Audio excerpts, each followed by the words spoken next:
ಏನಿದು ಗೌರಿ ಹಬ್ಬ ಆಚರಣೆ ಹೇಗೆ ನೋಡೋಣ ಬನ್ನಿ. ಅಂತೂ ಇಂತೂ ಗಣೇಶ ಹಬ್ಬವು ಬಂತು. ಮಕ್ಕಳಿಗೆ ಪುರುಷರಿಗೆ ವಿಘ್ನ ವಿನಾಯಕನಿಗೆ ಬಪ್ಪ ಮೋರಿಯ ಅಂತ ಜಯಘೋಷ ಕೂಗುತ್ತಾ ಆತನನ್ನ ಮೂರ್ತಿಯನ್ನ ಮನೆಗೆ ತರೋದು ಒಂದು ಖುಷಿಯಾದ್ರೆ, ಹೆಣ್ಮಕ್ಕಳಿಗೆ ಗಣೇಶ ಹಬ್ಬದ ಮುಂದಿನ ಆಚರಿಸುವ ಗೌರಿ ಹಬ್ಬ ತುಂಬಾ ವಿಶೇಷವಾಗಿರುತ್ತೆ.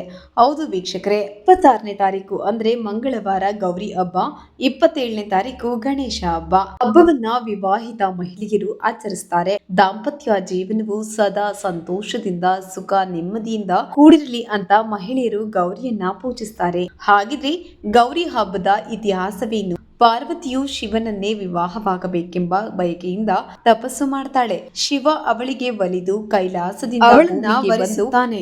ಸಂಪ್ರದಾಯದಂತೆ ಪತ್ನಿಯನ್ನ ತಾನಿರುವ ಸ್ಥಳಕ್ಕೆ ಅಂದ್ರೆ ಕೈಲಾಸಕ್ಕೆ ಕರೆದೊಯ್ಯುತ್ತಾನೆ. ಮದುವೆಯಾದ ಹೆಣ್ಣು ಮಕ್ಕಳು ವರ್ಷಕ್ಕೊಮ್ಮೆಯಾದರೂ ತವರಿಗೆ ಹೋಗುವ ಪದ್ಧತಿ ಇದೆ. ಅಂತೆಯೇ ಪಾರ್ವತಿ ದೇವಿಯು ಭಾದ್ರಪದ ಶುಕ್ಲದ ತೃತೀಯದಂದು ಭೂಲೋಕಕ್ಕೆ ಬರುತ್ತಾಳೆ. ಈ ಸಂದರ್ಭ ತವರಿನಲ್ಲಿ ಮನೆಮಗಳನ್ನ ತುಂಬು ಪ್ರೀತಿಯಿಂದ ಸತ್ಕರಿಸಲಾಗುತ್ತೆ. ಸಂಭ್ರಮದಿಂದ ಆಕೆಯ ಇರುವಿಕೆಯನ್ನ ಆಚರಿಸಲಾಗುತ್ತೆ. ಮರುದಿನ ಪಾರ್ವತಿ ಸುತ ಗಣೇಶನು ತನ್ನ ತಾಯಿಯನ್ನ ಕೈಲಾಸಕ್ಕೆ ಕರೆದುಕೊಂಡು ಹೋಗುತ್ತಾನೆ. ಹಾಗಾಗಿ ಪಾರ್ವತಿ ದೇವಿಯ ತವರು ಮನೆಗೆ ಆಗಮಿಸುವುದನ್ನು ಗೌರಿ ಹಬ್ಬವಾಗಿ ಆಚರಿಸಲಾಗತ್ತೆ. ಯಾಕೆ ಈ ಹಬ್ಬವನ್ನ ಆಚರಿಸ್ತಾರೆ ಗೊತ್ತಾ? ಗೌರಿ ಹಬ್ಬದ ಆಚರಣೆಯ ಹಿಂದೆಯೂ ಪುರಾಣ ಕಥೆ ಇದೆ.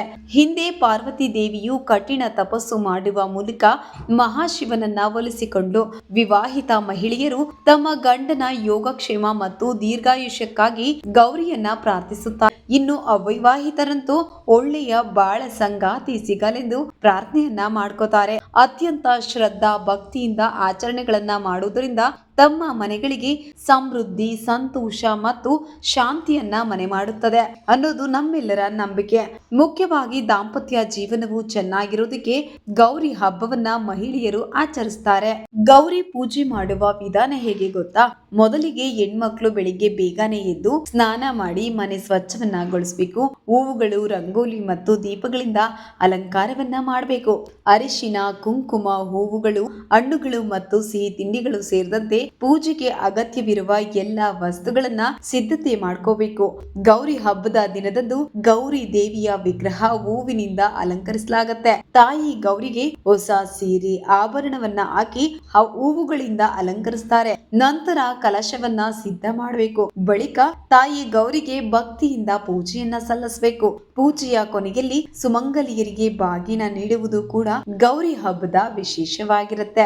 ಹಾಗಿದ್ರೆ ಹೆಣ್ಣು ಮಕ್ಕಳಿಗೆ ನೀಡುವಂತಹ ಬಾಗಿನ ಯಾವ ರೀತಿ ಇರಬೇಕು ಗೊತ್ತಾ?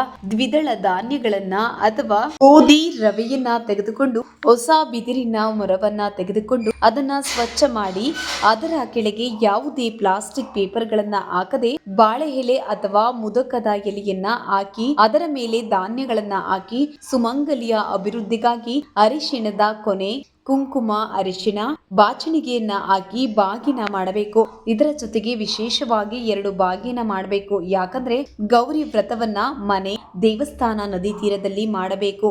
ಮುಂಜಾನೆ 6 ಗಂಟೆಗೆ ಸ್ನಾನ ಮಾಡಿ ಮಣ್ಣಿನಿಂದ ಮಾಡಿದ ಗೌರಿಯನ್ನು ಸ್ಥಾಪಿಸಿ ಪೂಜೆಯನ್ನ ಸಲ್ಲಿಸಬೇಕು. ಈ ರೀತಿ ಪೂಜೆಗೆ ಹೋಗುವವರು 2 ಬಾಗಿನವನ್ನ ಮಾಡಬೇಕು. 1 ಬಾಗಿನವನ್ನ ದೇವರಿಗೆ ಅರ್ಪಣೆ ಮಾಡಿದ ನಂತರ ದೇವರ ಪ್ರಸಾದ ತೆಗೆದುಕೊಂಡು ಬರಿಗೈಯಲ್ಲಿ ಬರಬಾರದು ಎನ್ನುವ ಕಾರಣಕ್ಕಾಗಿ ಈ ಒಂದು ಬಾಗಿನವನ್ನ ತೆಗೆದುಕೊಂಡು ಬರಲೇಬೇಕು.